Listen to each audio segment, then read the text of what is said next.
warahmatullahi wabarakatuh. Selamat datang di perkuliahan Daspro TI di pertemuan ketiga ini. Di sini kita membahas tentang namanya pentingnya dalam teknologi informasi ini dalam topik yaitu membuat bab dan subbab secara otomatis menggunakan multi-list level gitu ya. Nah, apa itu multi-level list? Itu adalah sebuah penomoran tulisan bertingkat yang diatur secara otomatis sehingga Anda tidak perlu repot dalam melakukan pengaturan tabnya. Jadi ini semua bersifat otomatis ya, jadi terasa langsung, dan ini bisa difungsikan dalam Microsoft apa saja gitu ya, baik dari 2003 sampai 2018-19. Nah, pembuatan multi-level list bisa kita saksikan gitu ya di sebelah kanan Anda dari layar ini. Bagaimana sih pembuatannya gitu ya, sehingga akan muncul gitu ya define multi-level list gitu ya. Yang pertama, langkah awalnya adalah pilih multi-level list pada bagian paragraf seperti pada contoh ini samping ya. Kemudian milih register multi-level, lalu kita akan bisa dapat memilih define multi-level list pada bagian bawah. Nah, modifikasi multi-level list yang part 1 atau part 1 yaitu setelah Anda memilih menu pilihan define multi-level list, maka Anda terlihat tampilan seperti berikut sebelah kiri Anda ya. Kemudian Anda klik tombol more pada bagian kiri bawah untuk menampilkan format secara keseluruhan. Nah, modifikasi multi-level list gitu ya. Yang part kedua yaitu pada level 1 Anda ketikkan bab apa, bab 1 ataukah misalnya Anda ingin buat sebuah pendahuluan gitu ya. Lalu kemudian Anda ganti dengan style penulisan tersebut menjadi angka Romawi, bisa dibuat dengan masukkan dengan number style for this level. Dikarenakan judul pada posisi bagian tengah, maka Anda dapat memilih noting pada bagian column number width. Lalu pada level 2 ini merupakan sebuah bagian dari level 1 sehingga ini merupakan breakdown ataupun turunan dari bab sebelumnya. Ubah format level menjadi level 2, kemudian menjadi angka 1, kemudian checklist legal style yang terlihat di sini ya, yang saya buat dengan kotak merah. Lalu Anda dapat memilih level 1 pada bagian include level number form dan diberikan ini sebagai pembuat pembatas. Jika Anda telah berhasil melakukan modifikasi pada format yang ada, maka Anda bisa melanjutkan prosesnya yaitu dengan cara sama sebelumnya. Dan jangan lupa untuk memilih include level number form dipilih secara urut dari level 1 sebagai penanda turunan subbab sebelumnya.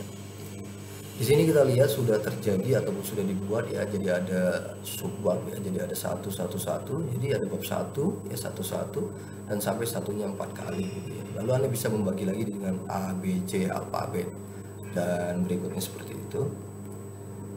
Pada bagian step level selalu perhatikan pada bagian posisinya dimana jelaskan number arrangement gitu, posisi awal penulisan, text input add, line add-nya.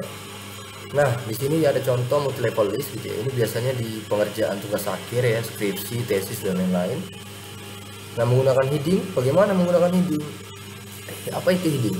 Heading adalah untuk mempermudah kita ketika menulis buku gitu ya. Heading ini juga digunakan nama bab gitu ya, terus subbab dan sub-subbab. Fungsi heading apa? Untuk juga memiliki fungsi untuk membantu kita dalam pembuatan daftar isi secara otomatis. Itu disebut dengan daftar pustaka yang biasa digunakan secara otomatis. Nah, penggunaan heading gitu. Untuk menggunakan heading, Anda dapat memilih menu home, kemudian pada bagian style terdapat format heading yang seperti tertera di sini. Anda bisa memilih heading dan membuat sebuah heading dengan keinginan Anda sendiri, misalnya daftar pustaka gitu ya. Itu biasanya seperti itu, pendahuluan dan lain-lain. Nah, ketika kita bicara heading, hasil heading ini bisa didampilkan seperti ini nih. Ketika heading ini adalah untuk mencari headernya gitu ya, di mana kajian literatur, di mana pendahuluan, di mana bab dan subbabnya yang ada. Nah, change case adalah perubahan antara rumus kecil dan menjadi huruf besar gitu ya. Dan ini bisa digunakan di Word dari versi 2003 sampai 2019. Dan yang pertama, change case itu adalah huruf depan kapital, lowercase semua huruf kecil, uppercase semua huruf besar, capital H word itu adalah semua huruf depan besar, toggle case itu adalah semua huruf depan kecil dan huruf berikutnya adalah besar. Dan ini bisa kita lihat di Microsoft Word. Nah, contoh change case seperti ini gitu ya. Dari saya mau jika sehingga menjadi sebuah change case yang huruf kecil semua, ada huruf besar semua, ada huruf kecil depan, ada huruf besar belakang. Nah, penggunaan change case gitu ya, blok teks, lalu klik menu, kemudian pilih icon AA gitu ya, icon AA dengan tanda penghapus clear formatting. Nah, ini ada kata-kata bahwa saya hiduplah seorang engkau mati besok, belajarlah seorang engkau hidup selamanya. Jadi kita harus tetap belajar ya. Dalam setelah ini adalah modifikasi heading. Format modify heading itu bisa kita temukan seperti yang saya katakan di sini ya. Lalu format modify heading itu setelah muncul kotak dialog, maka akan bisa diganti tuh headingnya, format modify-nya. Lalu untuk melakukan pengaturan bab, Anda bisa milih tombol format, numbering, kemudian tombol define new, lalu atur pengaturan sesuai dengan Anda inginkan. Lalu hasilnya akan seperti ini. Nah, modifikasi headingnya juga seperti ini. Lalu lakukan pengaturan juga seperti yang sudah saya buat di sini. Lalu numbering, pilih dengan tipe angka. Lalu membuat latar belakang itu subbabnya apa saja. Lalu kemudian mengatur kata latar belakang, subbab, maka Anda milih multi maple list. Lalu ada keterangan tambahan gitu ya, misalnya landasan teori, lalu ya misalnya pendahuluan gitu kan, daftar pustaka dan lain-lain. Nah, keterangan tambahan tadi di define new list style gitu ya. Kemudian Anda ubah start awal dari angka 1 menjadi angka 2. Start at-nya seperti namanya itu memberikan numbering di sebuah page ataupun halaman di Word. Bekerja dengan cepat menggunakan shortcut dan keyboard, berarti adanya sebuah shortcut itu ketika kita bicara yaitu Ctrl F, Ctrl C gitu ya, Ctrl F dan lain-lain. Nah, shortcut pada keyboard adalah tombol kombinasi pada keyboard yang berfungsi sebagai jalan pintas untuk memerintahkan komputer atau PC Anda gitu ya dalam aplikasi platform yaitu Microsoft Word. Nah, di sini ada Ctrl A, contoh Ctrl B, Ctrl C, Ctrl V dan lainnya. Bekerja dengan makro modifikasi. Ini merupakan penggabungan beberapa perintah menjadi satu dan satu kemudian dijadikan ke dalam satu menu. Nanti kita akan masuk kepada penggunaan makro ya. Nah, lalu ada penggunaan track change. Ini biasanya digunakan dalam sebuah review, mereview, melihat bagaimana sih bagaimana sih setelah pekerjaan kita gitu ya, setelah diedit orang kita bisa melihat track change yang seperti apa. Nah, ini dia komen gitu ya, ini dalam proses review biasanya dia review terus ini komen.